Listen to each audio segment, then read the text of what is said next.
As the 2024 National Football League season drew nearer, a group of friends in Western Pennsylvania gathered together to ask the world a solitary question. Yin's down to listen. I'm Greg, aka Cookbook Thor, the god of thunder and Hulupki, and I'm joined as always by Rob, aka Jibs Warrior, and I'm going to skip the gamer tag this time. So, if you didn't catch it the first couple episodes and you want to play PlayStation or Xbox, go back and listen to those. But on today's episode, we're going to be talking about the 2024 NFL season, kind of a division by division look at the NFL, maybe even some predictions from a bunch of non-experts. But we also have a treat for you guys on this show. Today, we're going to be joined by some special guests or field correspondents, if you will. So we're joined today by the gentlemen from Steel City Fandom, Don and Ken. So I'm going to toss it over to you guys. Don first, if you want a little introduction and tell the world. We all know the fandom in which you follow, Don, but maybe tell the audience that you're not a yinzer, so to speak.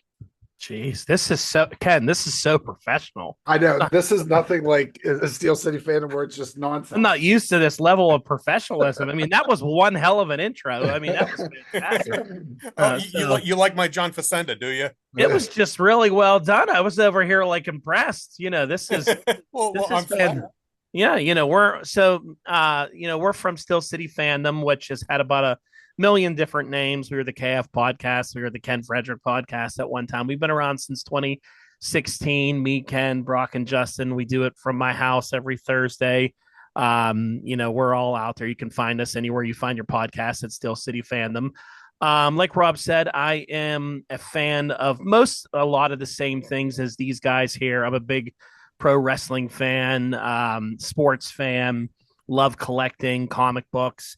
I'm probably the only anime lover that's on this that would be on this show right now. But yeah, I get into all sorts of different fandoms. But as a sports fan, I am a big Bears fan, big Chicago fan. I'm a Cubs fan, a Blackhawks fan, Bulls fan.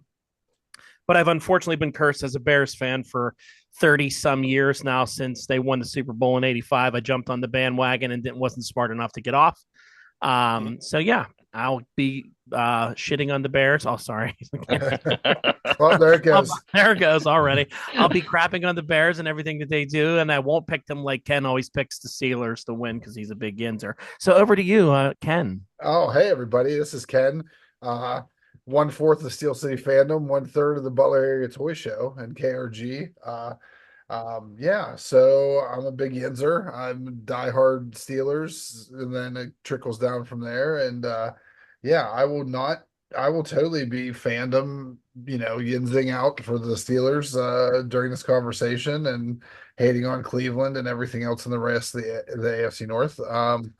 I collect a little bit of everything. I don't have full-blown collections of a lot of stuff other than Mask from Kenner, but yeah, I think I dabble in my toes in a little bit of everything. So I can contribute just a little bit of nonsense to whatever we're talking about. So he's also a really good cook. Yes. Oh, thank you. I can attest. I can second, third, and fourth that, Thank all you. depending on the helpings. Magic on the grill. He's a grill master. And Greg, I think Don, you might have an anime buddy in Greg. I think Greg's dabbled in Dragon Ball Z quite a bit, right? Oh, I didn't know that. Well, yeah. Dragon Ball is the only one I ever went full bore into, and yeah, I know that pretty much like the back of my hand. I haven't ventured too far outside of that, for the most part, but yeah, I love me some Dragon Ball. If you're a Dragon Ball guy, then I'm going to get you on the on a board of pirate ship, and you're going to become a One Piece fan before. Yeah, it's probably overdue. Yeah, Look, It's Toei Animation. It's the same stuff. It's the same voice cast. It's just like a familiar friend. You fall right into it.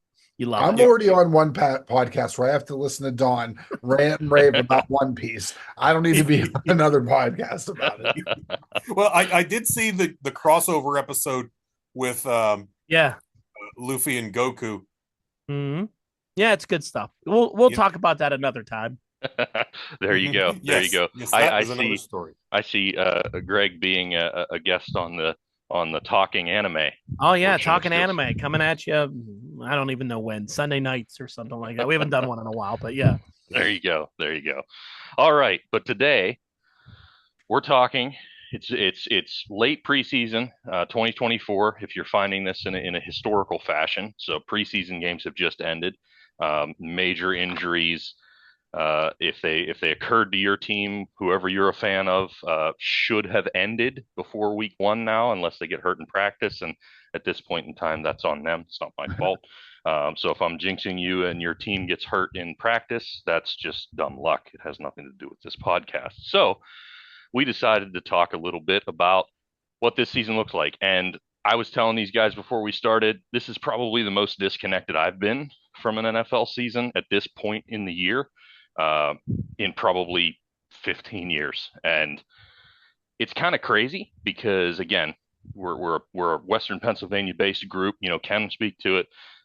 Dawn, just by association. Greg, obviously.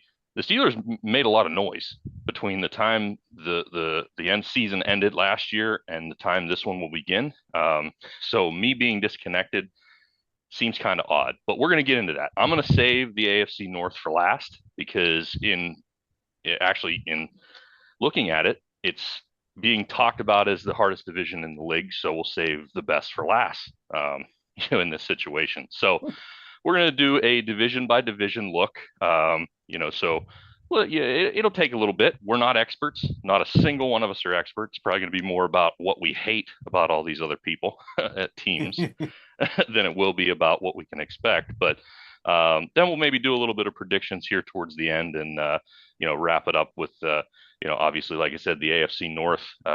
Sorry, Dawn. We're probably going to talk a little bit more about that just because of all the closeness to home. So, I love talking about the Steelers with Ken, Rob. It's so much fun. Watch these crazy predictions that are going to happen. Well, there's a tie now. There's a tie together between the Bears and the Steelers now. With I guess there was last year too, right? With Trubisky. Yeah, it's a new thing. We give you our quarterback every 3 years. Right. So, yeah, but basically what we're looking at is we're going to start with the AFC East. Okay. So, AFC East, is your Miami Dolphins, Buffalo Bills, New York Jets, and New England Patriots, for those who are not, got their finger on the pulse of how the divisions line out. So, the experts out in the desert, Las Vegas, whatever sports book you're looking at, have really locked in on the Dolphins taking this division. I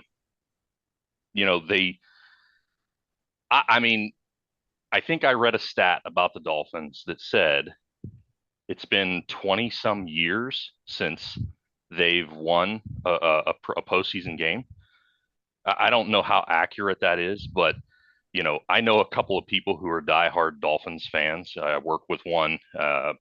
Somebody I work with, cousin is one that's in a fantasy football league, and they have a following. I mean, in Western Pennsylvania, there's a little bit of a tie. Dan Marino, Pitt guy, played for the Dolphins, and ended up, having quite a history there. But the Dolphins making it all the way to a division win is something else. So, the Dolphins have Tua. I'm not even going to try to say the last name. Does anybody else want to try to butcher it? Tua Tagovailoa. There you go. Yeah, that's pretty good. Good job. Hey, good job to you, Don. Yeah. So with Tua, at the helm, there in Miami, people are really high. People are really high on this team. So I don't know if you guys have any thoughts on, if that's, legit. I mean, is that kind of the same way you guys are seeing that division shake out? I mean, that's a tough division in and of itself with the Bills, and the Jets. They also predicting those guys to be right in the hunt, but take with the Dolphins taking the top spot. Do you think Vegas is full of it? I'll go first. Okay. So I'm just going to jump in here. Here's what I'm going to talk a lot about whenever it comes to the NFL. And I think that ownership and culture bleeds down into these teams. And I don't think that it's tough to have a winning team that overnight, or not overnight, but like it's tough to break a losing culture in a mindset, in a franchise, and in an ownership group. look at the Washington Commanders, even look at the Jets, like look at these teams. And like, I think it's real hard for Miami to break that funk because I always feel like that whatever happens in the eyes of the NFL, there's always something that's going to mess it up. Now they've gone to the playoffs. They could win the division. They could win the division. I don't see the Jets doing it. Maybe Buffalo, but Buffalo has a lot of cap hits, and they couldn't spend on the right pieces that they needed. Lost a lot of pieces. So I think if I had to pick, it would be between Miami and Buffalo, and I'd probably lean towards Miami, but I don't see them going deep other than just winning the division. And if they do, it's only by like 1 or 2 games. Yeah. I mean, in looking at Miami, you can kind of look back towards what they sort of have there on the team. You got Tua, I mean Tyreek Hill, those guys are two giant playmakers right off the bat. It's a team that just has the potential pop, but it seems to me in looking at it that it was all on the offensive side of the ball. But I agree, like you said, Buffalo, it sounds like Josh Allen doesn't have anybody to throw to. Diggs is gone. The Jets, if Aaron Rodgers, he's coming off of a major. I mean, that's a Yes. name I'm sure Don, you love hearing is Aaron Rodgers, a major injury. Oh, I love him so much. Yeah, So held me prisoner for 16 years. Yeah, I love him so much. but so talking division by division, Buffalo, I think just by subtraction, I don't think that they moved anywhere further in advancement. I think in that division, Miami's the one who made the moves. So I think it's theirs, in my opinion, it's theirs to lose, and maybe that's what Vegas is looking at. So Dawn, I don't know if you're thinking differently. I think that you're going to hear an overall going theme with me with the NFL this year is there's going to be two things. A lot of overreactions every single week. There's going to be overreactions.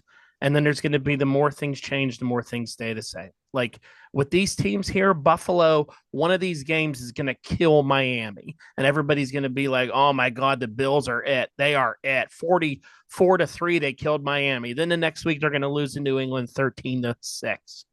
And people are going to go, what happened? What happened to Josh Allen? What happened? And the Jets, the same thing. They're going to blow out New England, and then they're going to get killed by Miami. Like, this is a whole division of everybody that is exactly sort of like in the same. I don't think anybody, I know the Dolphins have like good wide receivers, but I don't believe in Tua at all. I think like he gets hurt a lot.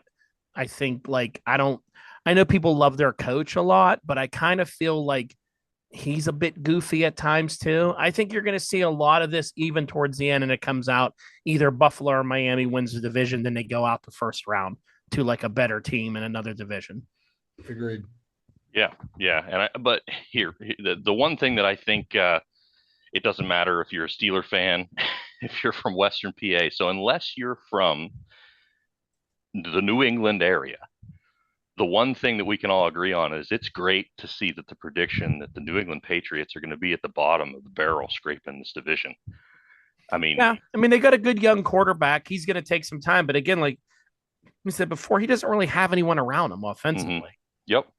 I mean, New England knows how to build offensive lines. Their offensive lines are always good.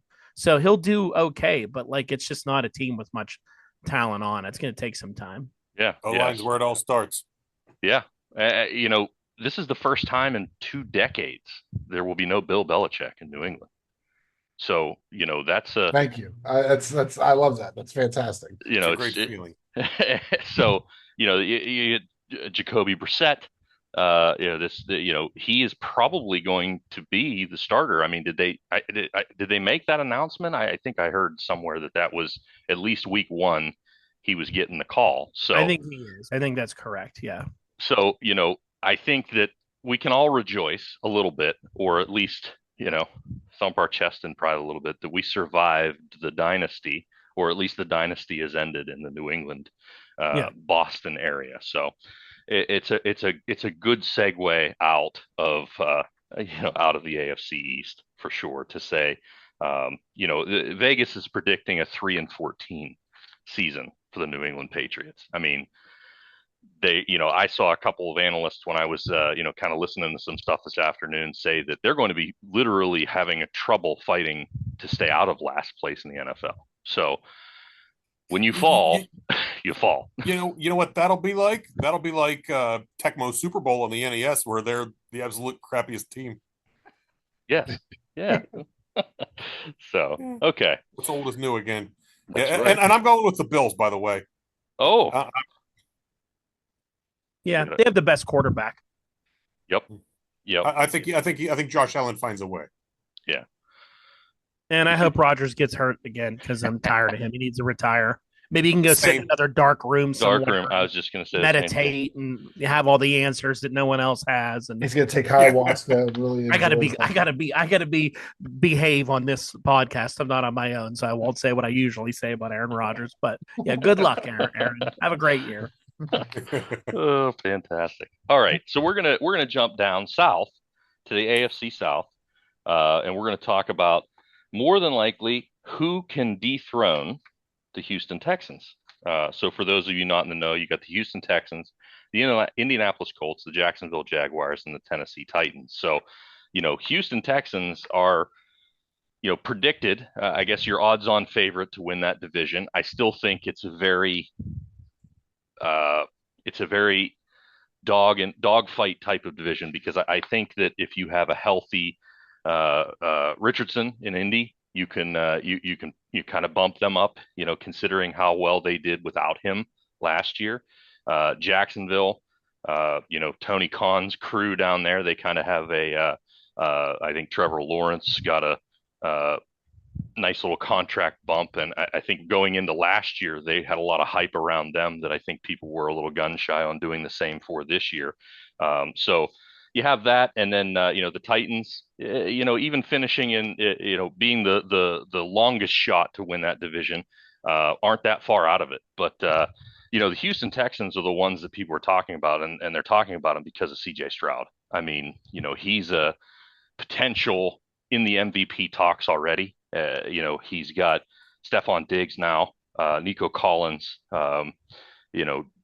Joe Mixon, I think, is over there now, the Houston Texans. So they did some adding, to what was already a solid team, with a rookie quarterback last year. So, we'll throw Dawn. I'll toss to you this time. Do you see anybody else in that division knocking off the Texans? So Indianapolis, I think that Richardson is a good quarterback, but I think he runs too much. I think he looks to run too much, and he's going to get injured a lot, unfortunately. So I don't believe that Jonathan Taylor can ever stay healthy for a whole season.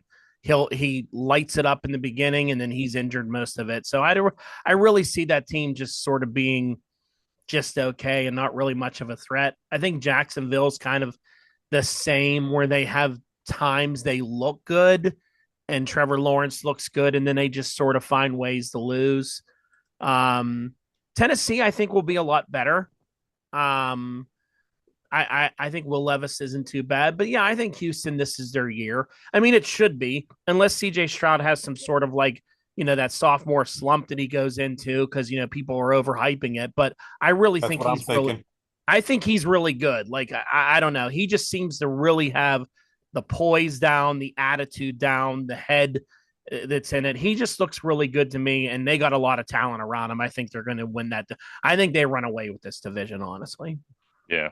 So Greg, I mean, your thoughts? I think the hype around C.J. Stroud, I think, kind of almost puts a target on him. I think it's very easy to say that Anthony Richardson, because this is my opinion. I mean, I know that Jacksonville can sneak up in there, that they've been surprising in certain fashions before, but I think Indianapolis is probably the most threatening team to them if Anthony Richardson can stay healthy. It's hard to think of him being an injury-prone guy 1 year into his career, but I personally see C.J. Stroud that very well could take that turn. These scrambling quarterbacks, I mean, it's they're at risk all the time. So Greg, your thoughts on anybody taking them down? It's a tight division. I have a funny feeling that the sophomore jinx will bite CJ Stroud a bit. And if Trevor Lawrence gets his act together, I kind of like Jacksonville to take a step up, but Indianapolis will not make it easy. And almost by default, I feel like Tennessee's going to be the least of the four, but we shall see. And Trevor Lawrence, he's got a new weapon. In Gabe Davis and Brian Thomas is first round pick kind of going into there. So they did a little bit of addition. So I mean, Ken, any of your thoughts on that division and how it'll shake out? I'm high on Houston. I like CJ Stroud, and I understand the sophomore slump kind of stuff, and I wouldn't be surprised by it. But I don't think his play is that dynamic that you can break down and watch tape on him and almost get the answer key to how he's playing. I think he's just a good solid quarterback. So I don't know. I don't see him having much of a slump. And I'll go back to it, like Jacksonville's Jacksonville, and they're going to play like Jacksonville. They're a team that I always feels like finds ways to lose instead of finds ways to win. I think that they have a good team, but it's something about some of these teams I never can really bet on. I think that I think you're going to see a stretch down the end of this division where you're going to see it's a chase between Indy and Houston, and Houston's going to pull away and win the division. All right. I think, outside of the AFC North, which we'll talk about later, I think this is a tight division. I don't think that this is a division that is maybe on the level. I'm talking up the AFC North, and it's going to be probably like the worst season ever because I'm jinxing it. But this is going to be a competitive division, but it's going to be like one of those records where it's a competitive division, but yet only one team will make the playoffs. Like you won't have a wild card team come out of it. But I think it's going to be tight. I think it's going to be meaningful games in December for this division for sure. So, All right. You guys also imagine how insufferable Coney Khan would be if Jacksonville won the Super Bowl or made it to the playoffs. The amount of tweeting that he would be doing about Jacksonville, Yeah, well, the amount of Jaguars gear and memorabilia that would be on AEW television. So would be the best night ever last night, the most viewed for a football game ever. There you go. So, all right. So the next AFC division, the one that I don't want to talk about, and it's really starting to be Patriot-esque to me as well, is the AFC Taylor West. Swift division? I'm sorry, I'm new to football. This is the Taylor Swift division of the AFC West. So obviously the Chiefs have won at least 11 games in 9 of Andy Reid's seasons as head coach. Last year, everybody talked that was the year to get them. That was the year they were the weakest, and we all saw how that ended.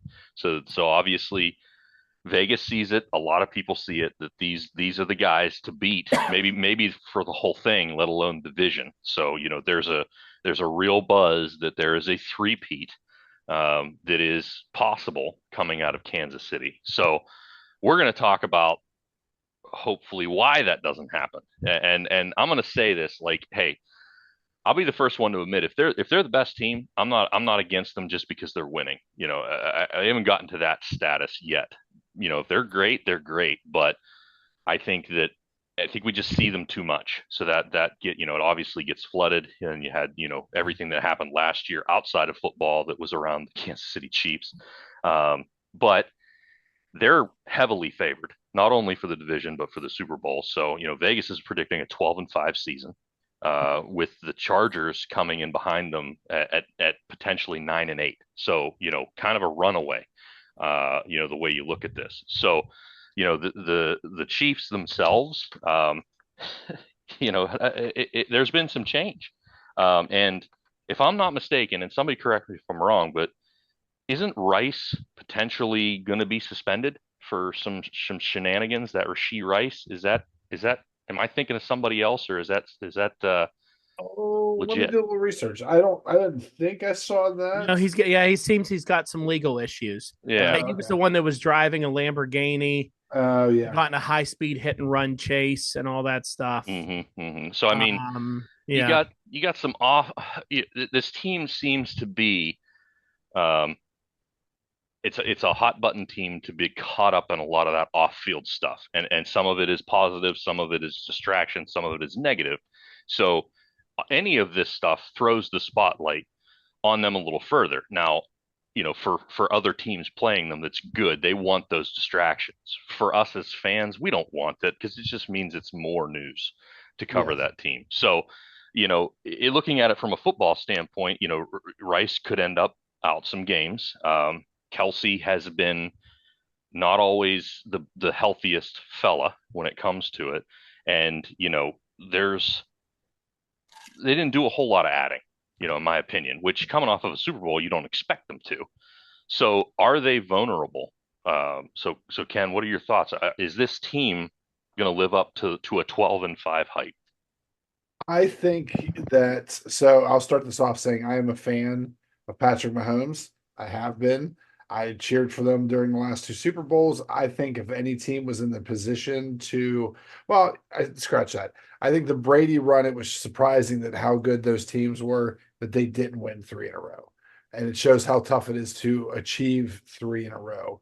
And I think that if any team, this team is definitely poised for that. But I don't think Andy Reid. I think Andy Reid handles off-season distractions very well and can handle that in his locker room.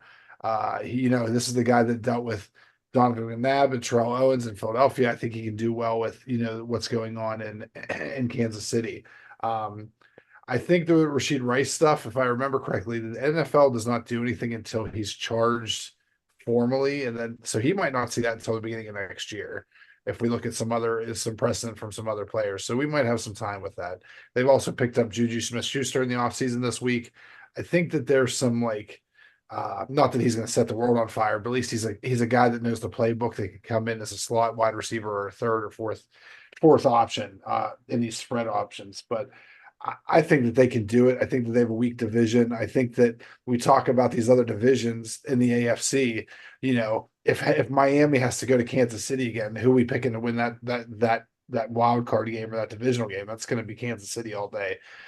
So I think unless you see some other teams, I really see that if we don't see another team like Houston or Jacksonville or even the Miamis of the world actually look like they have some dominance, there's not a ton of AFC teams I think that can get to the Super Bowl with as much firepower, and they still have a pretty good defense. So then the Kansas City Chiefs. For sure, for sure. So, not not hogging the entire time talking about Kansas City. There are other teams in that division, and one of the other teams in that division are the Los Angeles Chargers. And there's a new look to the Los Angeles Chargers this year. So, Don, I'm going to throw it over to you because I know that the coach of the Los Angeles Chargers might be a little bit more near and dear to your heart after last season, and then Mr. Jim Harbaugh. So, your thoughts of him leaving Michigan to come back to the NFL? I love Harbaugh. I'm a big Wolverines fan, and last year was great. Winning the championship was great. I wanted him to come coach the Bears. I think he would have been fantastic in Chicago. I'm not a big Matt Eberflus guy, but we'll get to him later. I wanted him there. I think Harbaugh's a winner. I think he makes these guys win. I think he's going to completely change the culture I always call them San Diego, but they're not. They're Los Angeles now. It's going to take some time, but they have, they have a good quarterback. I think that it's going to be a lot better under Harbaugh. They don't really have a ton of talent at running back and wide receiver, but I think they're going to surprise people with how much better they play and how much and better discipline they are. I think Harbaugh is a great leader and will do well with them. Do they have what it takes to beat Kansas City? Not this year, but they're gonna improve. Talking to culture, that culture is going to turn around there. Yeah, and I think I think the quarterback situation with Herbert, a Bear, if you're from Canada, that's not his injury. He's doubtful for week one. If I read the news correctly, correct me if I'm wrong, but that means that a brand new coach coming off of a successful, albeit college season last year, is going to go into the NFL with week one without his starting quarterback. So, obviously that's a tough hill to climb for sure. Mm-hmm. But and then the other two teams in the division, the Denver Broncos, which are Terrible. still paying for some of the Steelers quarterbacks salary a little bit. They obviously went heavy in the draft and went after Bo Nix. I don't know if they've made it official that he'll start. It kind of I has to. thought they did. Did they? Okay. Let me Yeah, double either check. that or Jarrett Stidman or Zach Wilson. I don't think they have many options. Right. I mean, he kind of has to when you take him 12th overall, right? I mean, he kind of has to play. So, he's going to get. I mean, thrown to the wolves is rough, but he's going to get in there, and then obviously you have the Los Angeles Raiders. So, given the history of the Raiders franchise and Steelers, Greg, is there any chance that you see the Raiders or the Broncos doing anything in this division other than just kind of milling around, playing spoiler for other folks? The autumn wind is a basement dweller. That's yeah. Well, yeah, if I didn't have the good fortune to be born in Western Pennsylvania, I think the Raiders would be my team just because of their history of colorful characters like John Matuzak and Ted Hendricks and Madden. Snake Stabler, guys like that. But yeah, it's not their year. No. Yeah, it's kind of like cheering for the cool heel, but when the heel is jobbing to everyone, you have what you've got right now in Vegas, and it's going to be a long year for the silver and black, I'm afraid. But they'll still upset a few people. Mm-hmm. But I see them in contention for the first overall pick. Well, I mean, Gardner Minshew, come on. Like if that's not going to turn your franchise around. Isn't it amazing that that's who they landed on as their quarterback this year? Yeah. I mean, to have a talent like Devontae Adams as your wide receiver, and they have there's talent there that they're still working out the bad karma from all the years of Al Davis, I guess. It's Antonio Pierce, okay, interim coach, got his interim tag removed. Yep. How often does that happen? How often do you have an interim coach who has the tag removed, and when does that become successful? I mean, I can't think of an instance where an interim coach that they basically, didn't get the job right away, basically went on a partial season long job interview, got the tag removed. Is that going to be your franchise coach?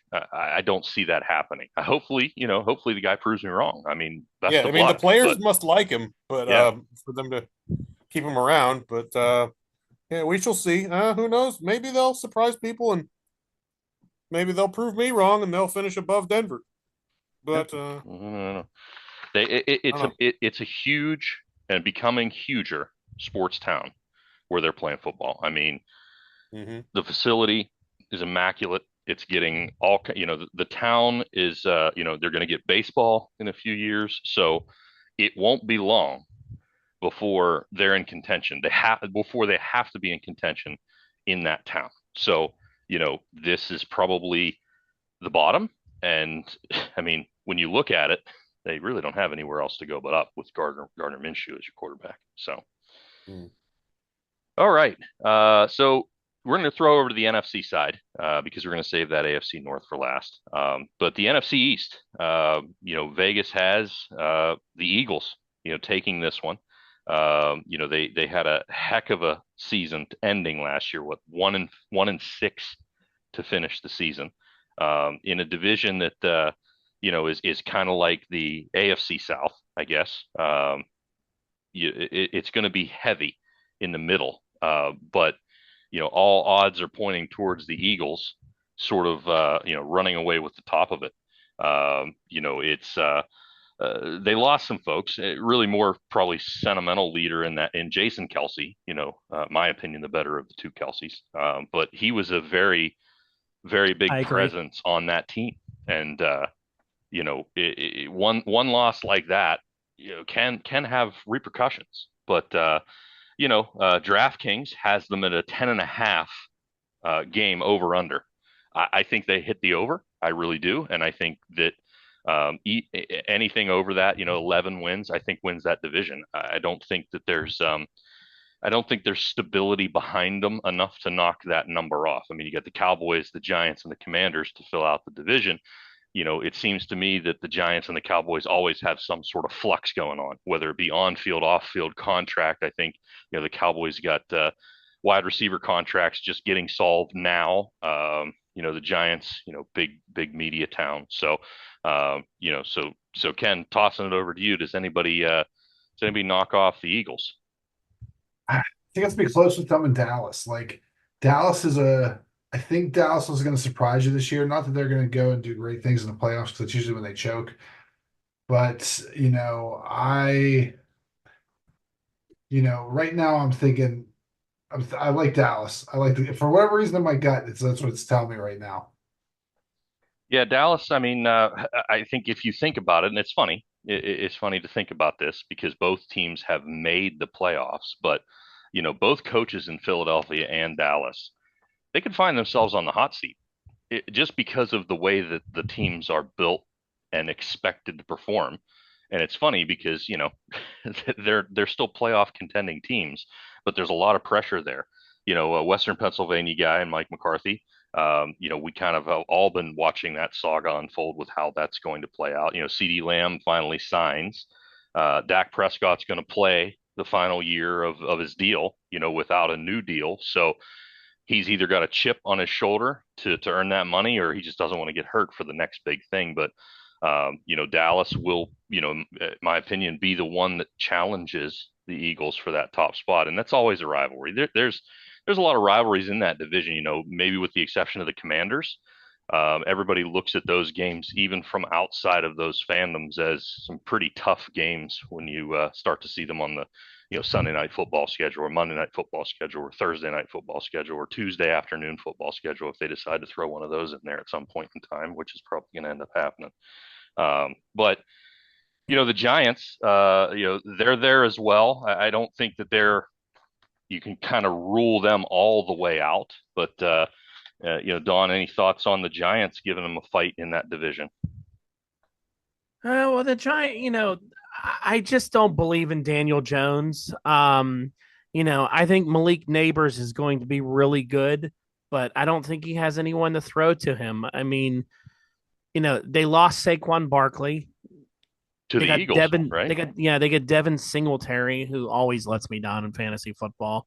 Um, I don't know. I don't believe in Daniel Jones. I think the Tommy DeVito thing that's went and gone. That's just like a fun story for Barstool Sports to make videos about. I really don't think this team's good at all. I think the Giants are going to have a horrible year. Um, I'm more in this, honestly, Rob, in this whole division, I'm more excited for the Commanders. I I I, I am too.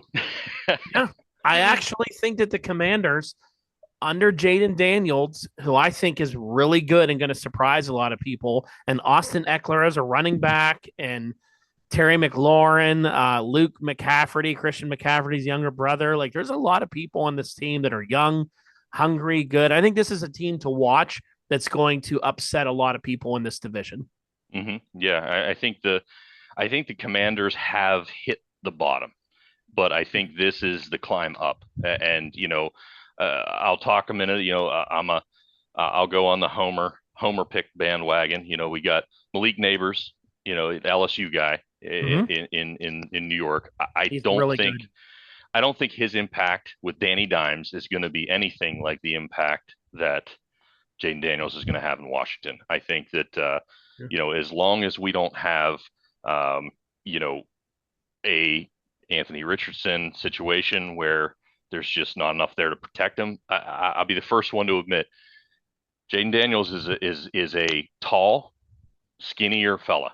Okay, so he's going to be more susceptible to injury. That's just my opinion. He didn't bulk up as much as I thought he would, Mhm. even from his last year at LSU to now. Mhm. Just seeing some of the stuff. So if he stays away from the injury bug, it's definitely a rise for Washington. I mean, Right. how But can he it does not be? also look to throw. Like he Yes. doesn't look to run. Like I think Richardson looks to run. Justin Fields used to look to run. I think he looks to throw and like stays in the pocket and wants to be a pocket passer. I think he's going to surprise people. Yeah, yeah, and I hope so. I think that there's a couple of offensive rookie of the year LSU alumni in this division who could be in the running for offensive rookie of the year with Neighbors and Daniels for sure. So Greg, I mean, any thoughts from your side on anybody that could take down the Eagles in this division? Is there a snowball's chance that we see a Giants or Commanders division win? It doesn't seem likely, does it? However, I'm going to go out on a limb and say that the Cowboys are going to take the division. It won't. It'll be super close, but I think Dallas will get it done. Dak Prescott will win the division and then promptly lose in the first round. Hopefully he gets his money. If he wins the division, he needs to get paid. That's for sure. Yeah, So yeah, and yeah, maybe Washington will sign him. yeah, They like to throw stupid money at people yeah, to win 5 games a year. yeah. All right. Rob, there's also a rumor floating out there about a possible Mika Parsons trade to the Bears. Oh, That's been kind of floating around out there, especially after CD got that big contract and yep. Mika didn't. That's been floating around out there. That would be kind of crazy, but I wouldn't want to give up too much. But Yeah, things like that are going to have to happen, in my opinion, very soon. Very soon. So I will say one quick thing though about the Eagles. I don't believe in Jalen Hurts. I think he had that really good year and all that they did last year. I think he really got exposed on that team, and I think you're going to see more of that this year.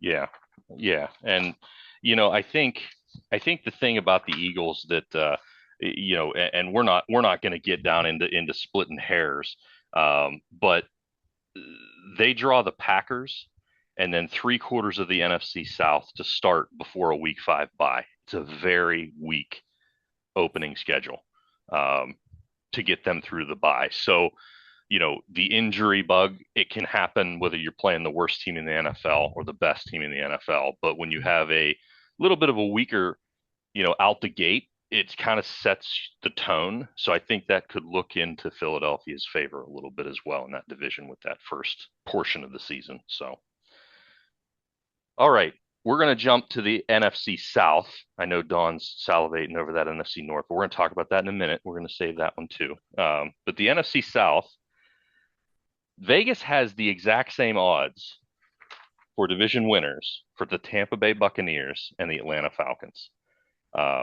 Both, very, kind of even money if you want to bet those guys with a record of 9-8. So, obviously a person who we are familiar with in Western Pennsylvania from his time in Cleveland with Baker Mayfield, I think getting a bit more solidified as the guy in Tampa. And, there's actually even a rumor that amongst the players, you'll never get anybody to admit to it, but amongst the players who played with him, they like having him as the leader on that offense more than they did Tom Brady. Obviously Tom Brady was at the latter end of his career when he was down there. He was a grizzled veteran rather than a young, fun guy. He was kind of more in the elite stratosphere, even from a off the field kind of standpoint. But when you have comments like that are surfacing through the media, you have some faith in the quarterback that you have in front of you, kind of leading your team, and they're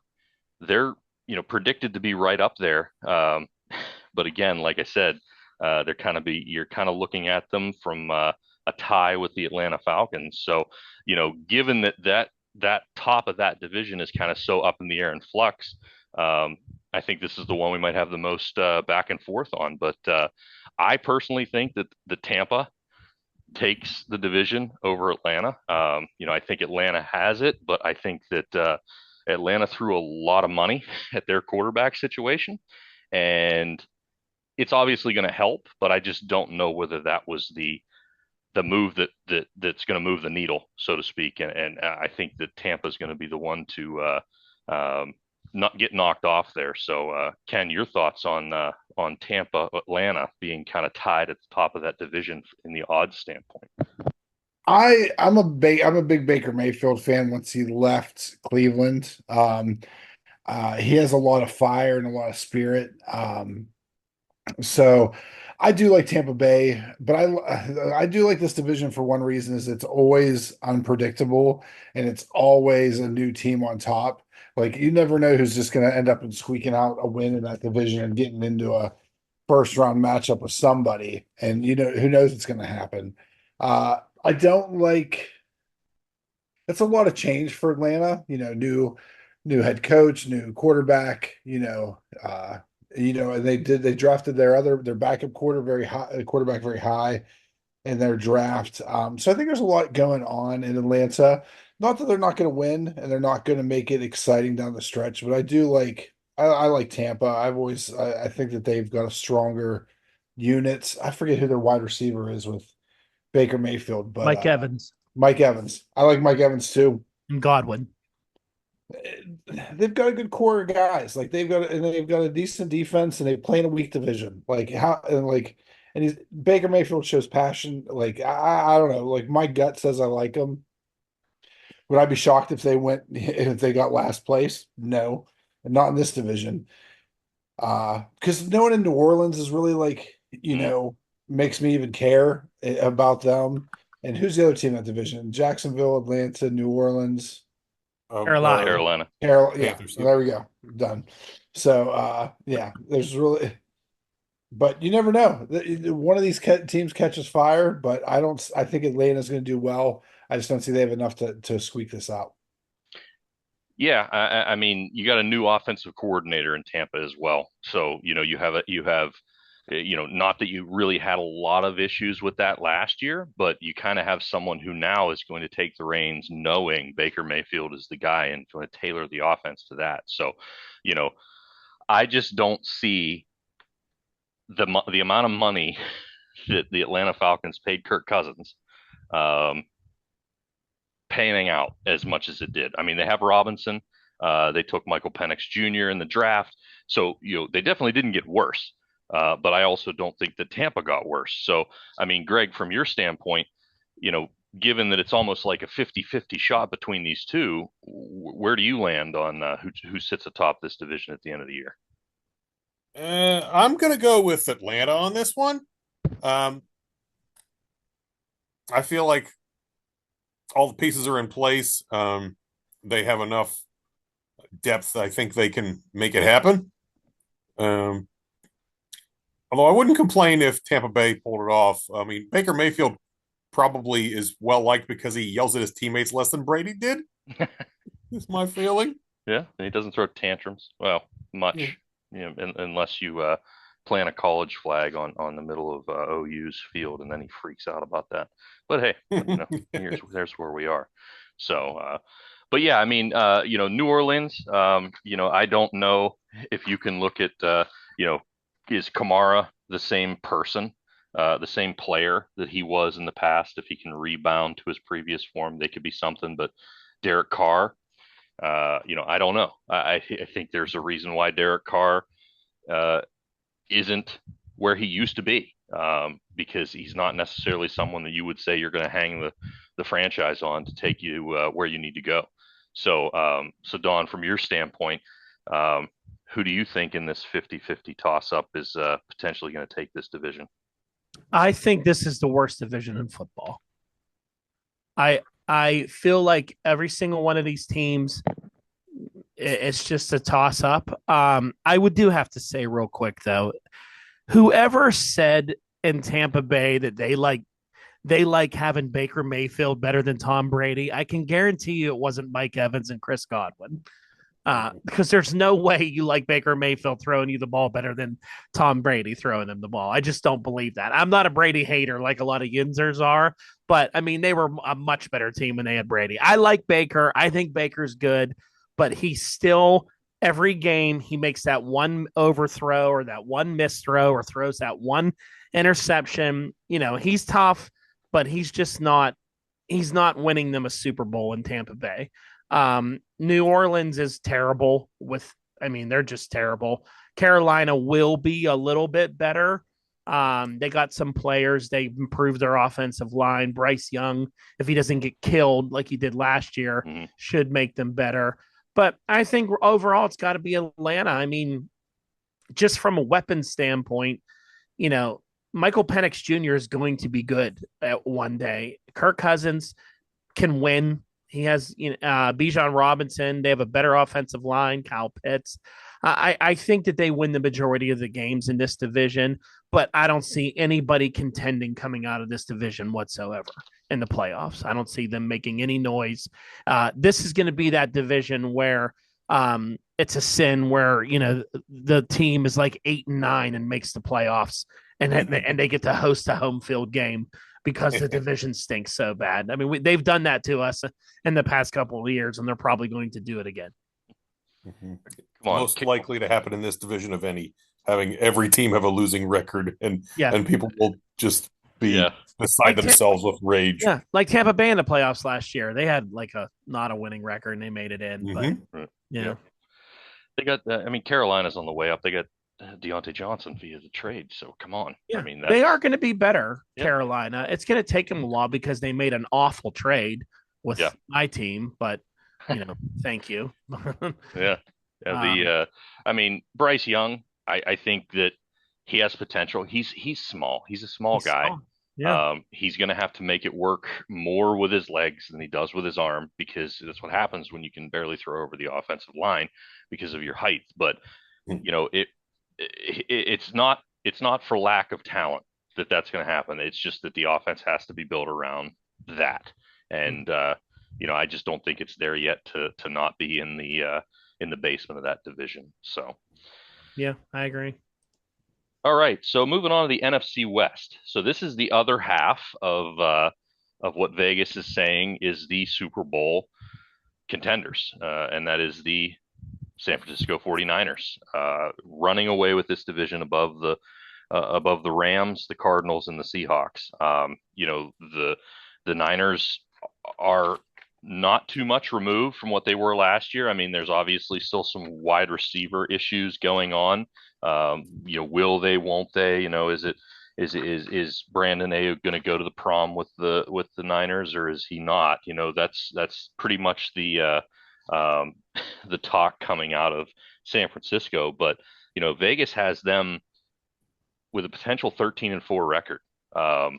That's a significant jump over what the Rams have been sitting at around 10 wins. So, this is the team to beat, not only in this division, according to the desert, but in the AF or in the NFC, altogether.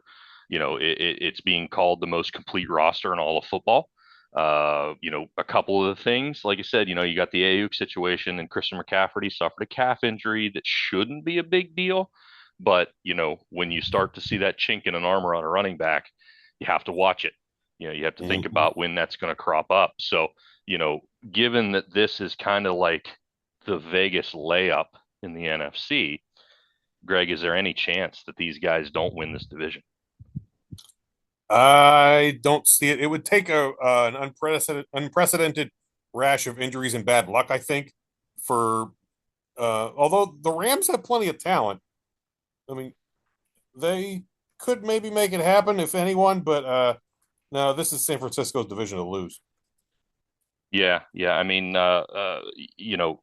Matthew Stafford, he's set up to have an incredible year for the Rams. It's one of those things that, if there was somebody to put pressure on them, obviously 2 games against the Rams, those are going to be 2 incredibly good games if everything lines up the way that they should.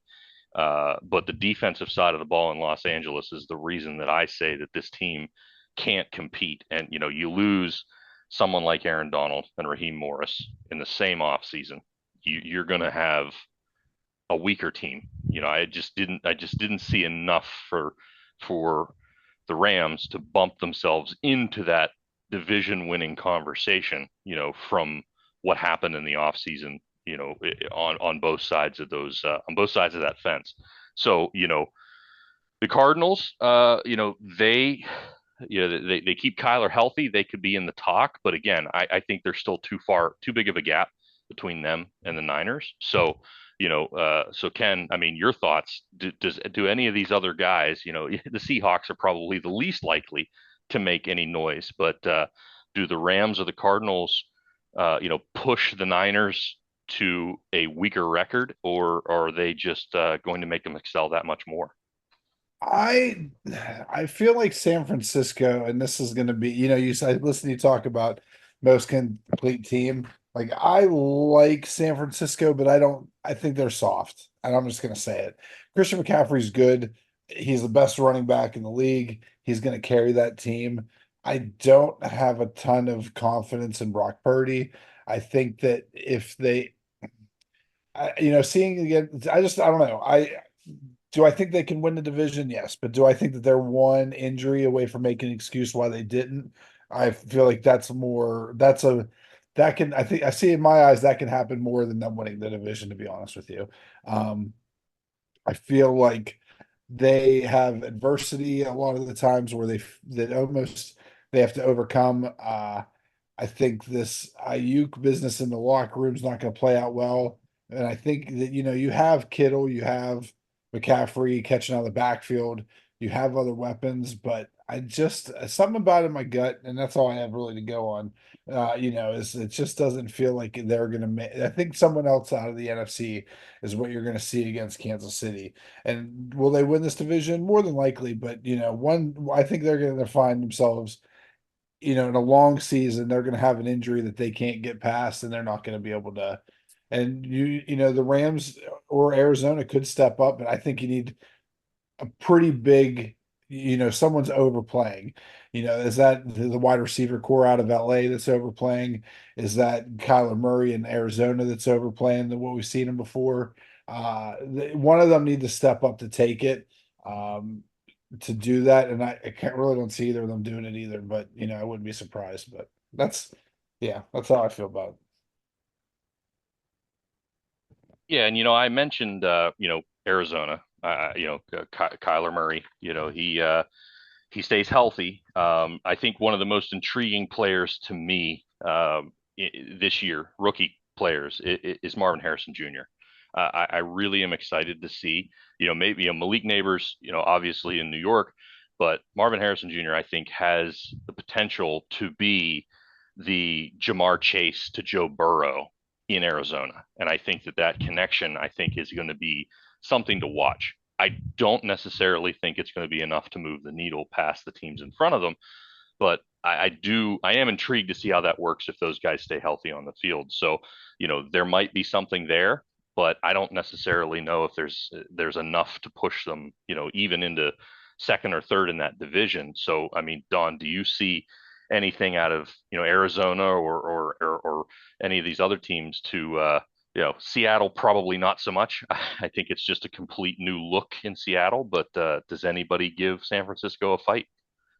Yeah, Seattle, I don't even think is worth talking about. I think they're just Seattle. They'll win a couple games, and that's about it. I also really like Marvin Harrison Jr. a lot. Even though he played in Ohio State against the Wolverines, you can't help but respect the kid and his dad and the work ethic there. He's incredible. I feel bad that he's drafted to this team because I think Arizona stinks. I don't think Kyler Murray is it at all.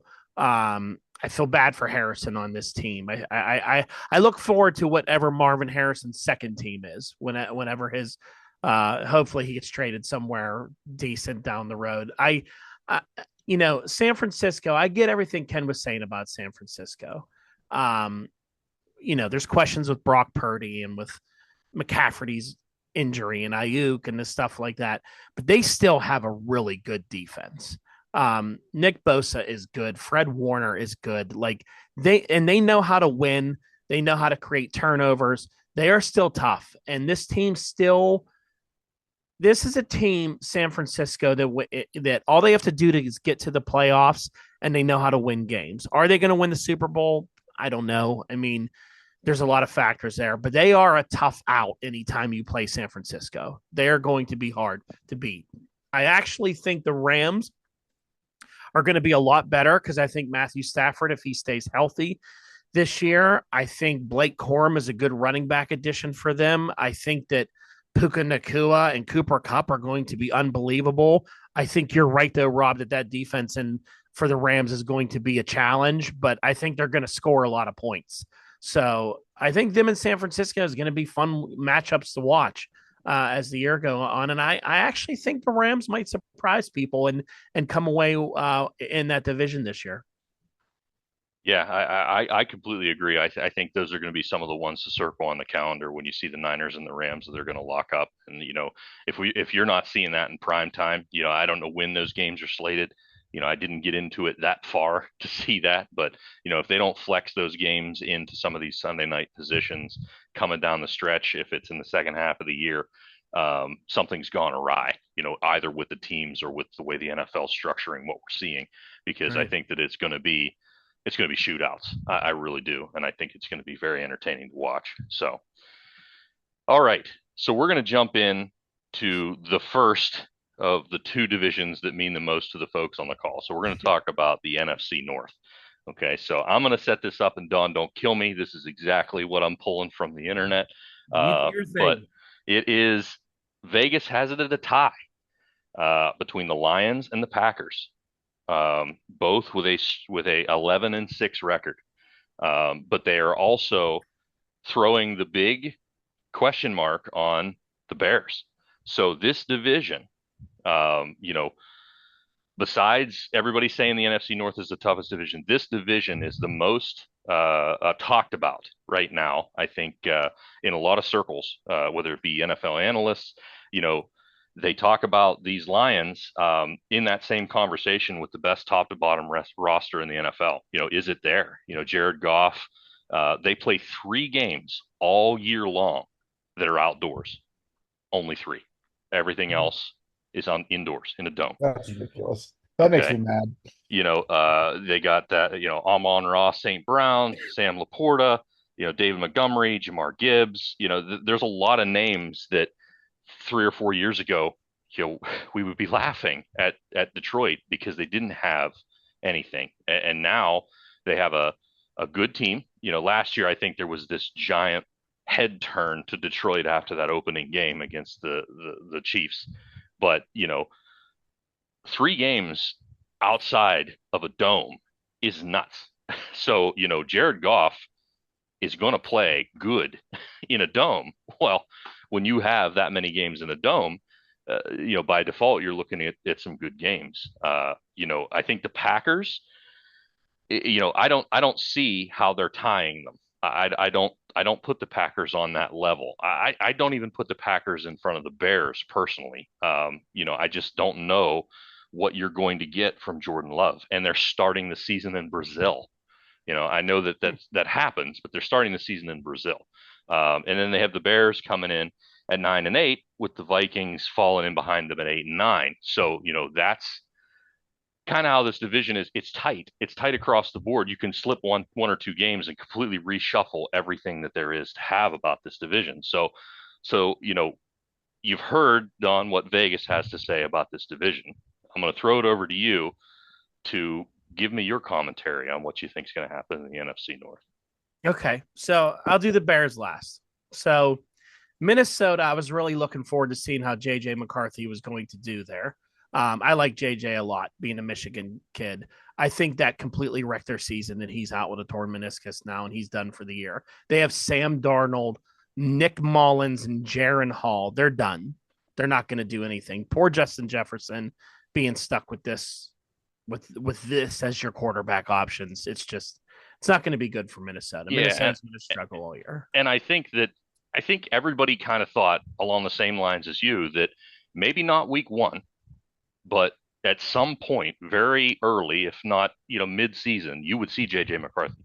Yeah, and it's just not going to happen now. So it's completely back to the drawing board for Minnesota. I don't see how they make it out of the basement of that division. and like we talked about winning culture before. JJ knows how to win. He's a winner. So I think he was going to do well there. But anyway, moving on from them, I'm not on the Detroit wagon that they're good. I still don't think Detroit's good. I think they got really lucky last year in a lot of games they played. This is the same team that, they were so good last year, and towards the end of the season, Justin Fields and the Bears went into Detroit and whooped this team by 3 touchdowns. Like, they are not what they think they are. I know that people believe in Jared Goff and this team. I think this team is going to show a lot of people this year that they're not that good. I think the team to beat in this division is still Green Bay. Green Bay knows how to win. Green Bay has winning culture. They've always had it. It makes me sick to my stomach that they do, but they do. Jordan Love was good in the playoffs last year and looked like they were going to go and beat. I forget who knocked them out. It might have been San Francisco in that game, but they were tough. They were tough in the playoffs. They have a lot of tough players on their team. Josh Jacobs is going to be really good there. This team just knows how to win, and they know how to get it done. Like, they are going to win this division, the Packers, and they are going to be a tough out in the playoffs. Now, my Bears. Look, I would love to sit on here and go, this is our year. We're going to be so good, and it's going to be all this. I have no idea what this team is going to do. For the first time in a long time, I really have no idea. But I will say that Caleb Williams has a lot of talent, but he's a little crazy. I don't know how he's going to handle all this. But I have never seen a number 1 pick in the NFL get handed a team like this. Like, this team is so vastly improved from past seasons. I mean, DeAndre Swift, Khalil Herbert, they got running backs. Keenan Allen, DJ Moore, and then Roma Dunze is going to be really good. Tyler Scott, they got a lot of good wide receivers. They have good tight ends. They have an improved offensive line. Like, he is getting handed a phenomenal team that with a really good quarterback, you would probably do really, really well. And their defense is vastly improved with Montez Sweat. Jalen Johnson got a big contract with them. He's going to be incredible. Like, they have a solid team around him, and unfortunately, it all falls on Caleb. If Caleb can play well, the Bears will do well, and they will win, and they will win games. It's not going to be 100% turnaround. All of a sudden, they're winning the Super Bowl just because they're on Hard Knocks this year, and the NFL, gets excited about it and likes to promote Hard Knocks. But I think if he plays well, they'll be a solid 500 team that looks good and have a promising future. But they're not making the playoffs yet. But I have a lot of hope for them that if he's good, that in the future years, they will be a contender in the NFL. I agree. I mean, I wholeheartedly agree with everything you said, especially about the Bears. I mean, this is a team, with the additions that they made. I think Caleb Williams has massive upside as a rookie.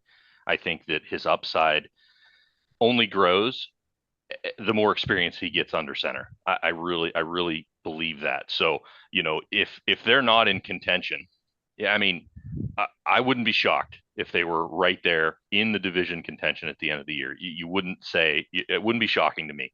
And if they're not, it's only a matter of time before they are, unless something drastically strange happens. Yeah, for sure. So, and that's not just me, giving you lip service on the podcast. I think that it's true. You just have to be patient with them.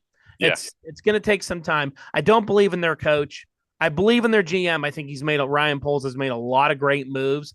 I'm not sold on their coach yet. So this will be a telling year, because if he can't win with the talent that they have, then he needs to go and need to figure something out there. But yeah. Well, I mean, fortunately or unfortunately, however you want to look at it, I had the task of spending a lot of time over the past few months in Detroit, and I know that town is head over heels crazy into the Lions situation. So if you go into Detroit, they are winning it all. Obviously it's great for a town like that. I mean, it's hockey town. So they haven't really had much to talk about in the Lions for a long, long time. They have a fairly nice complex there that they play football in. So it's great for that town. If that's the way it shakes out, awesome. Because they're a very passionate fan base. It's not an area that has a whole lot to look forward to otherwise, when you get into these winter months, other than barren snow and industrial complexes. So Ken, from your standpoint, where do you see this division shaking out? Is Detroit gonna be the tops, or can we see Caleb Williams take the Bears to the division crown? Neither. This is a Green Bay's division. Not just to make Don mad, which I love to do whenever I make No, these. you don't make me mad. I agree with you. I think this is. I like Jordan Love. I think Detroit, or I think Green Bay really has a stranglehold, and I do like. I agree with Don for, pretty much everything you're saying. Like Detroit, I don't. I've kind of felt with them the same way I felt with San Francisco.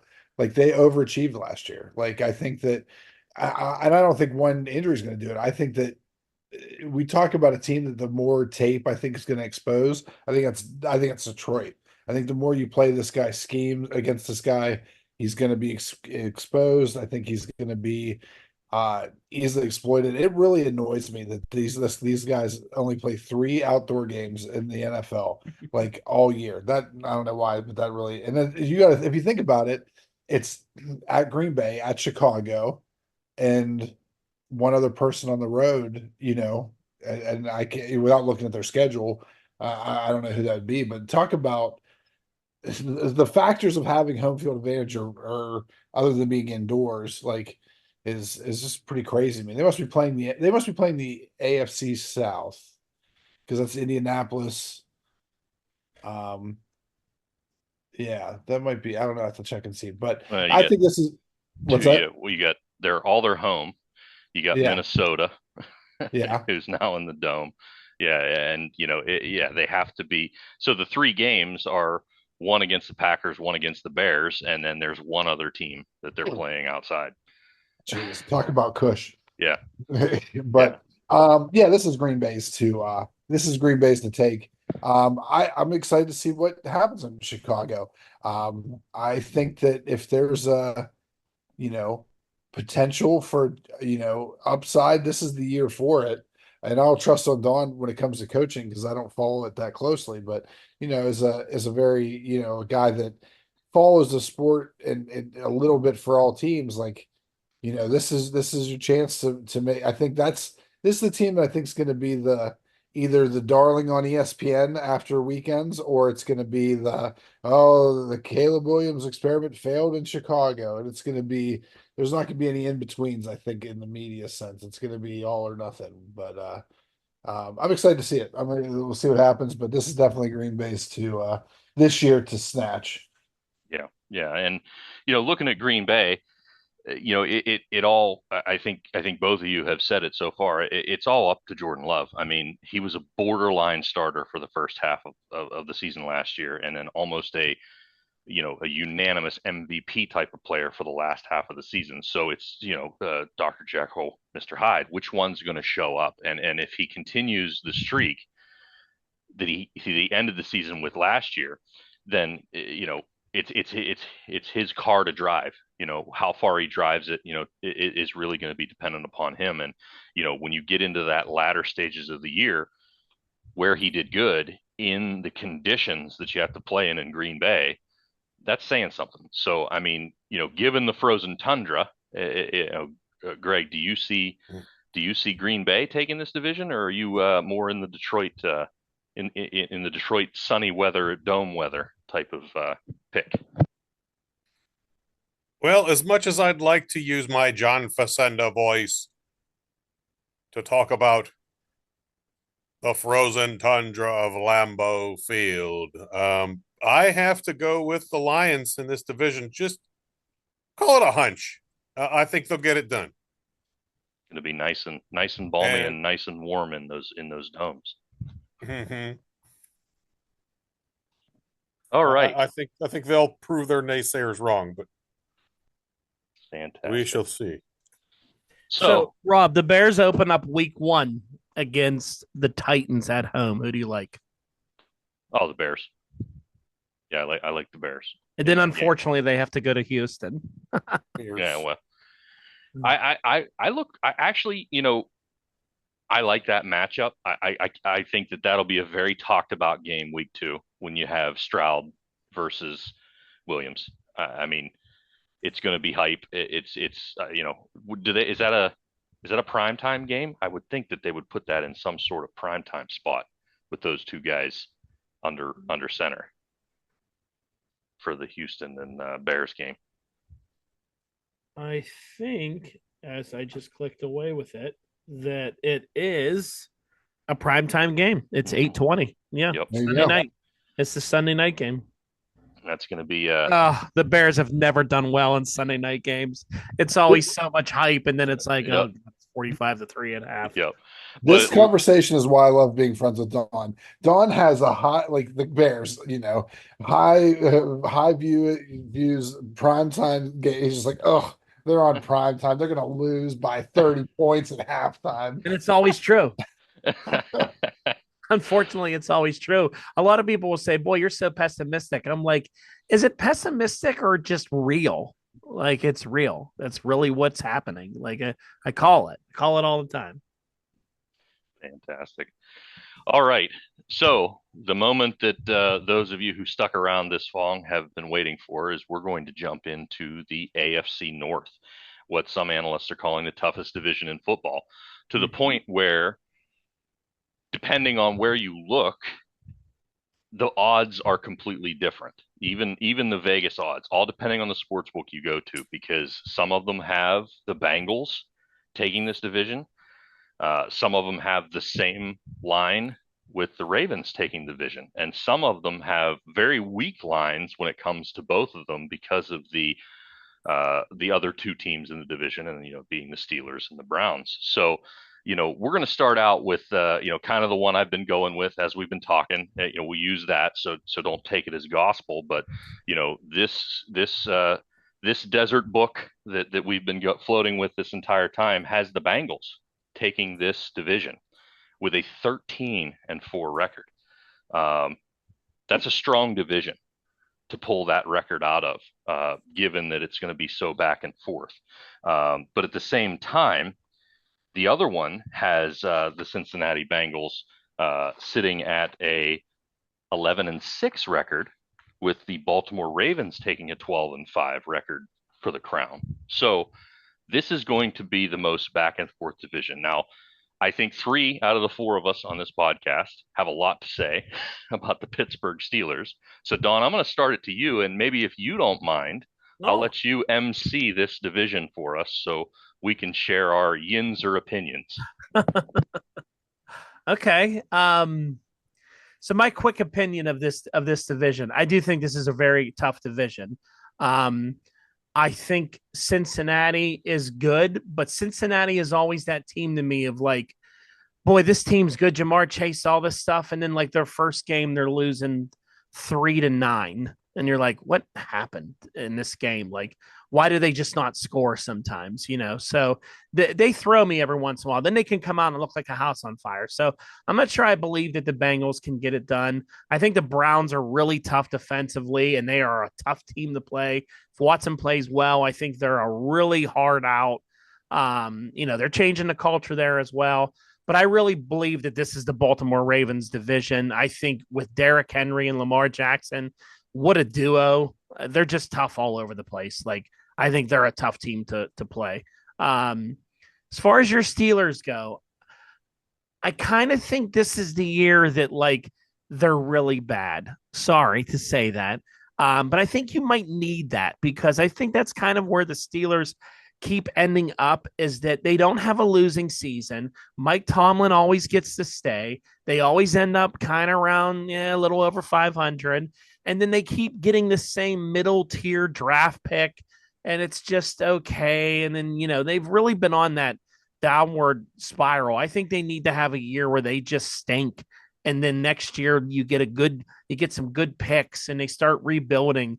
Maybe it's time for a new coach there, and it's time for a new culture. Not that Tomlin's a bad coach. It's just that sometimes you need to switch it up and change things. So I think this is the year, unfortunately, the Steelers have a rough season. But we need to save Ken for last on this one, because it's going to be interesting. So, Greg, what do you feel about the Steelers' chances this year? Pittsburgh makes the nation steel, but on Sundays they become the Steeler Nation, and they shall finish in 3rd place this year. The question I have, well, I have two questions about them. One, how long is TJ Watt's arm going to stay attached to his body? And two, how washed up is Russell Wilson? I think we can pretty much all concur that he's over the hill, but does he have enough left in the tank to get him where they need to be? I mean, it's he's not going to have to do it for long, but right now, I think he's going to be the guy. Maybe Justin Fields will impress us if Russell really stinks it up the joint, but I think maybe the bigger question is TJ Watt staying healthy. I don't have a good feeling about us getting more than about 6 games in a row out of him, just based on history, and he's not getting any younger. But I don't think they were banking on having a losing season, but the last time they finished with a losing season, it's been a long time.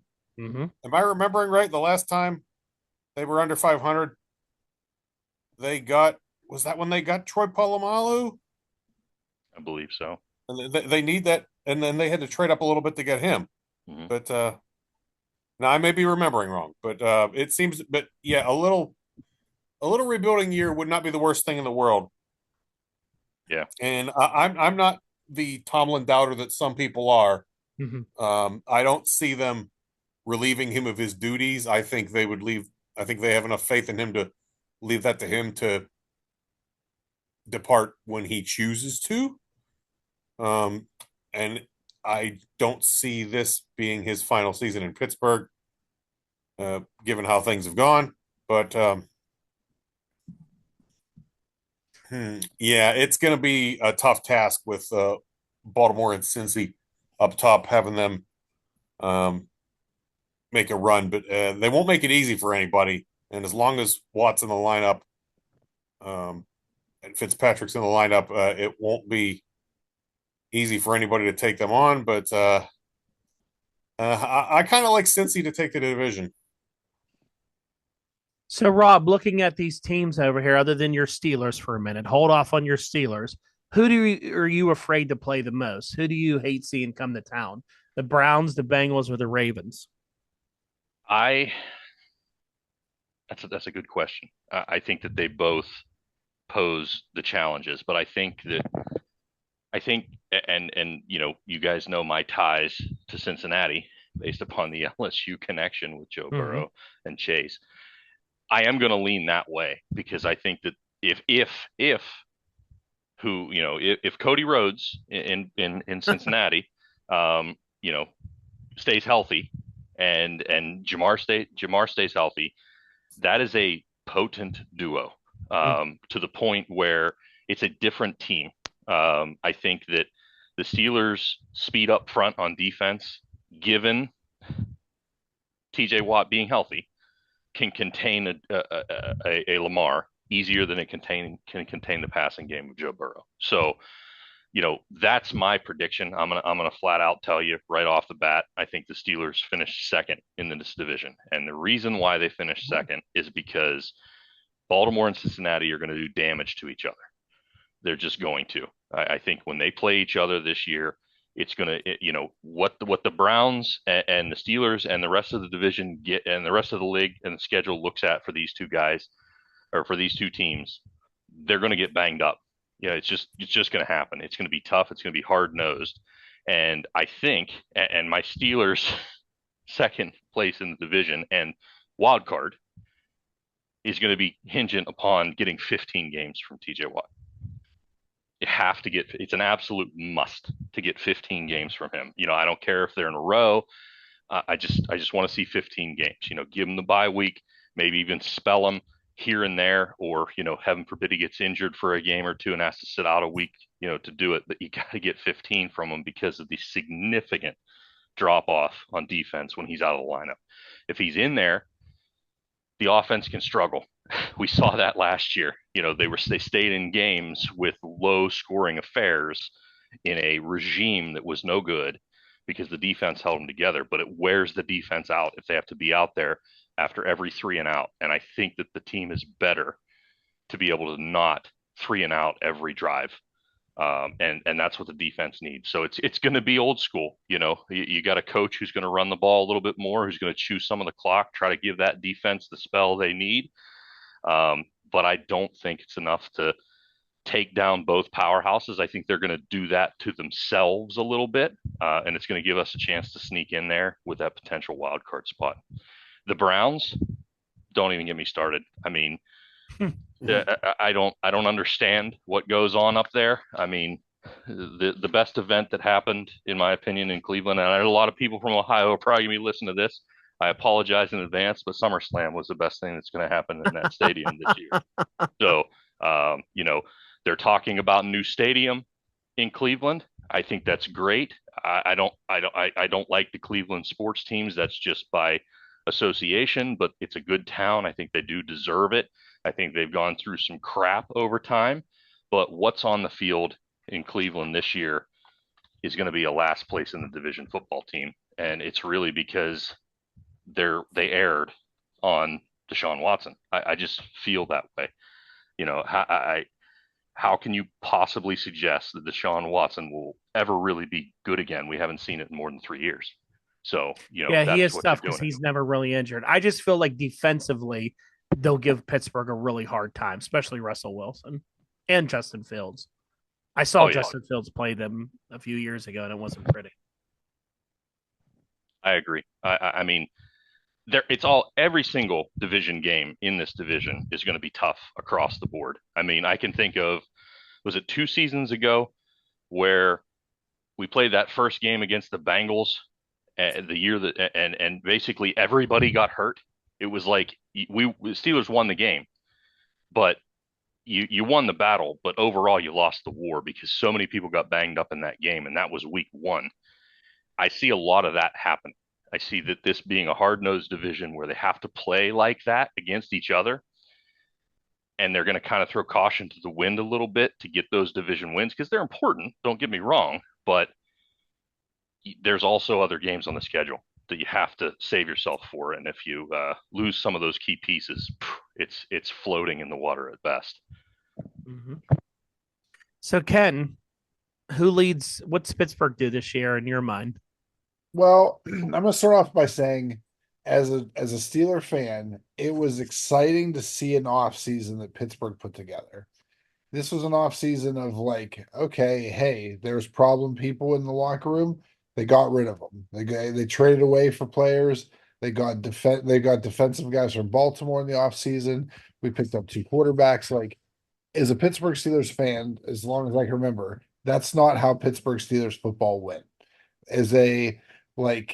Some teams will go out there, the Dallases of the world, the Giants, these big market teams, they'll go out there and pay a lot of money in free agency. Not saying that we did, but that's where you see the big splashes in free agency. Whenever we can pick up a Russell Wilson for $1.5 million, if we can get Justin Fields at trading for whatever we traded for him, I can't remember off the top of my head. It was exciting to me. Now, does that going to result in wins? I don't think so. I see them as a second or third place team. I think that their stretch after their bye week that they go into all the way up to Kansas City on Christmas Day, they play, Super Bowl winners or division. Like, we don't play anyone in our division until the second half of the season. Then we play them back to back to back to back. Like, it's going to be a tough road to get to 500 for the Pittsburgh Steelers. I think this is the first time you're going to see Tomlin with a losing record. I am a very big Tomlin supporter. I think that if he has a losing season, that shouldn't be the grounds of his being released either, if looking at his past history. But I do think that he's on the verge of switching some things up. But I think they were trying to find the last season was not the answer for quarterback. And we've noticed that because they're all gone. Mitch Trubisky's back in Buffalo, Kenny Pickett's in Philadelphia, and what's his name's over in Tennessee. So I see them as a second or third place contender. I just think that the strength of schedule that we have is just going to be too much for us to overcome. I think also our depth at wide receiver is really going to hurt us, and our defense is going to be on the field a lot. And if we can survive without some injuries, maybe we can make things interesting, but not interesting enough to win the division. Who do you So, like winning that division, though? Did you say? no, I didn't. So if I had to break it down, like going over each team, ah, Cleveland. Let me tell you, as a man who's gotten physically kicked out of Cleveland Brown Stadium one, um, it was I've been to that stadium twice to see football games. The fans are the dredges of society in that place.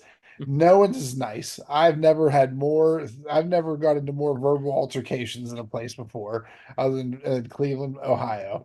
Um, and I think that they choose poor quality or character people in their team, and I think it reflects on the field. And I think that they're going to find ways to screw things up, and that's going to be your last place team.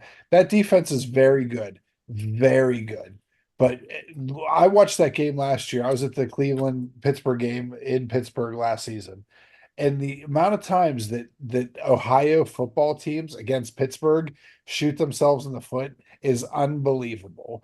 With how much that we, being the Pittsburgh Steelers, get in their heads, we can look at games. Don was sitting with me, and I was so pissed that we were going to lose that playoff game against Cincinnati 10 years ago. And they ended up shooting themselves in the foot so many times until they lost the game. And you know what game I'm talking about, Don. Yeah, And it's Ohio football teams cannot get the Pittsburgh Steelers out of their head. that's true. That's totally true. And so that's what Cleveland's going to do. Cincinnati, second place. Cincinnati's got a good team. As long as there's no injuries with Burrow, you got a second place division there. So you're looking at maybe second or third. That's who we're going to flip flop with, depending on injuries or not. But Baltimore's got this one. I hate Baltimore. I hate everything about them. I hate Harbaugh. I don't think that their quarterback's as good as they are. I think they picked up a washed up Derrick Henry, but they find ways to win. And the competitiveness in Coach Harbaugh against Tomlin is very like that's a team we don't get in their head. They just play good football. We play good football, and it's a good football game. And it's hard hitting, but it's not like the game is not won and lost on errors. It's won and lost because of play calling. Does that make sense? Like it's not, oh, stupid penalties caused this to win. It's just a good football game. So I think, even though I hate to say it, I think Baltimore's winning the division. You flip flop Cincinnati, Pittsburgh, and Cleveland's at the bottom. So, All right. Well, Yins hopefully are out there still listening. That's where we're kind of sitting. But so I have one question before we get into some major predictions for Super Bowl winners. We obviously talked about who all we thought was going to be division winners, and we'll just let the wild card. I kind of think the Steelers are going to sneak in there. But the one question I'm going to ask, closer to home, Yinzer question. So Vegas has the Steelers at 8.5 over under on wins. So I'm going to go around the horn. Don, I'll start with you. 8.5. Steelers going to go over or under on wins at 8.5? I think under, unfortunately. All right. I think it's going to be a bad year in Pittsburgh. Sorry. How about Greg? Under. So is it, basically 8.5. Under is a losing season, over is a winning season. What are you thinking? I'm going to say under and challenge them to prove me wrong. So that way I won't be disappointed. There you go. And Ken? hey, as a true optimistic Yinzer, I'm going to say over. But if I actually had money on it, I probably would not bet that way. But I think they can go over that. I think they could squeak out 9 games. If you look at the schedule, you split your divisional games, so that's 3. Can we squeak out, you know, what is that? 6 more, maybe. It'll be tough. There's some we're definitely losing, but maybe we can squeak out another 6. So yeah, I think we could do it as long as we stay healthy. And also, one of those quarterbacks has to feel like they actually feel at home in the position and feel comfortable with the playbook. That's going to be key. but I'm gonna say yeah. I'm going to go with an over. Obviously, going with a second place pick, I'm going to go with the over. I think it's still going to be another winning season, and my bolder prediction is going to be that I completely agree with that last statement, Ken. I think that one of the quarterbacks has to become at home in that offense, but I don't think it's going to be Russell Wilson. I think that Russell Wilson has donned the hat, donned the jersey. He's gone to Pirate games, Penguin games. He's been in Pittsburgh as, hey, this is my new home.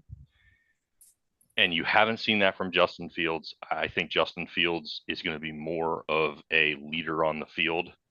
And I think that he will, by the end of the year, be your number one quarterback. Whether that sticks because they have a winning record or not, I'm just making the prediction that Russell Wilson, like Greg, like you said, I don't think he has enough in the tank to do much. I just don't. I mean, great career, considering where he came from, what he achieved. It's not a shot to Russell Wilson. I just think that the fresher legs will prevail, in that spot. So that's my bold prediction. We'll see when I look back on this in a year if I was full of crap or not. But okay, so real quick around the horn, Super Bowl predictions. Who do we think we're going to see in the game, and who do we think is going to win? So Ken, I'll go to you first. I mean, I think Kansas City is the shoe in for the AFC. I really think they're going to win. NFC wise, maybe you get Detroit, San Francisco. I don't really feel great about either of them. I don't think you're going to see a Philadelphia situation. I have a hard time picking one out. Maybe you get. I just don't see that anyone knocking off Kansas City right now is the way it looks from going all the way. And depending on who the NFC throws in there, I just don't see a team in the NFC that could. If I had to pick, to beat them in the championship game, I don't think. I'd probably San Francisco's the closest, but I'm not a huge fan of them. So I'm just going to just say Kansas City is going to win the Super Bowl against insert NFC team here. All right, Dawn. I think in the NFC that it's going to come down to Green Bay, San Francisco, like before. I think it could possibly be Green Bay in the Super Bowl. It's tough to pick in the NFC. There's a lot of just mediocre teams there. But in the AFC, I think this is Baltimore's year.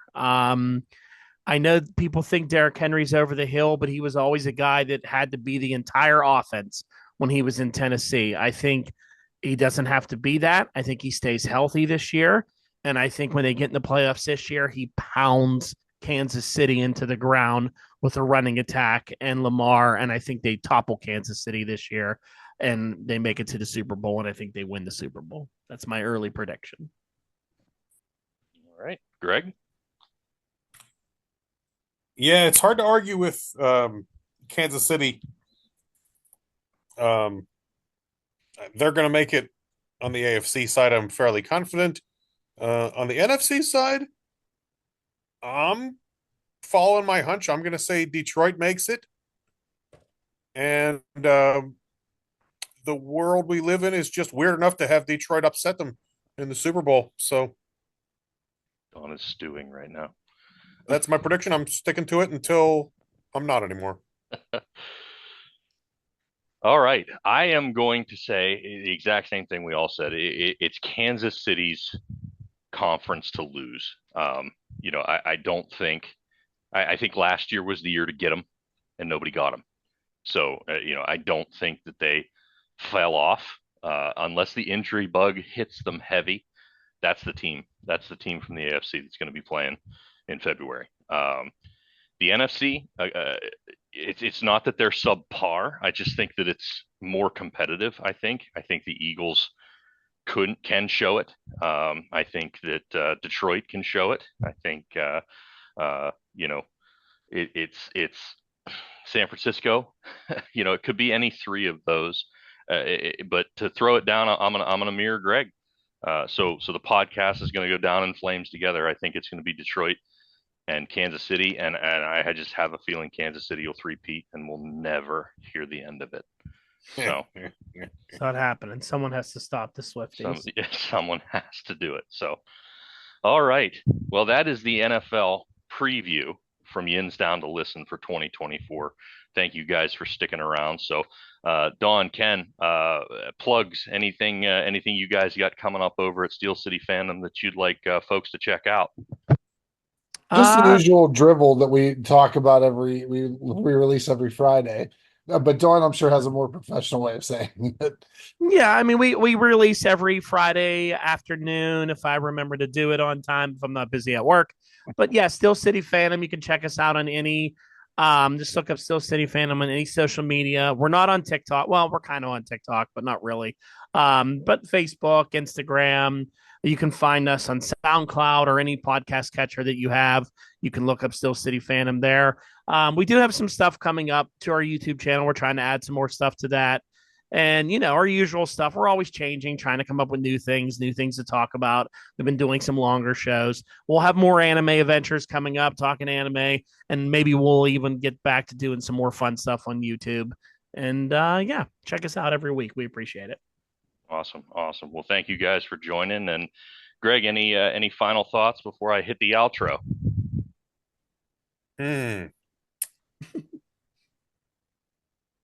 Something National Football League. No, I think that's all I got. All right. So on our next episode, we're going to be talking about Pros of Wrestling. It's a recent event that we attended locally in Butler, Pennsylvania. We had a pretty good time watching some professional wrestling. Nothing earth-shattering, but there was one match that kind of had us pounding our feet and sometimes standing up in awe a couple of times. So tune in for that one. That one will drop soon. We don't. I'm not sticking dates on anything because we are very, very informal when it comes to that. But thank you guys for listening, and please head over to all of your podcast apps and subscribe so you don't miss the occasional episode that we put out. If you're into this sort of stuff, give us a follow on Facebook and Instagram, YouTube, TikTok. You can also follow our other entities, KRG Collectibles and Entertainment on Instagram and Facebook, Butler Area Toy Show on Instagram and Facebook, Cookbook Thor Cosplay on Instagram, DM Goofball on Instagram, Rube Waddell Wild Thing over on Instagram and Facebook. And if you have any interest in being a guest or submitting a question, you can always email us at yinsdown@gmail.com. So as we say, good night. Thank you guys, and Yins, stay safe out there.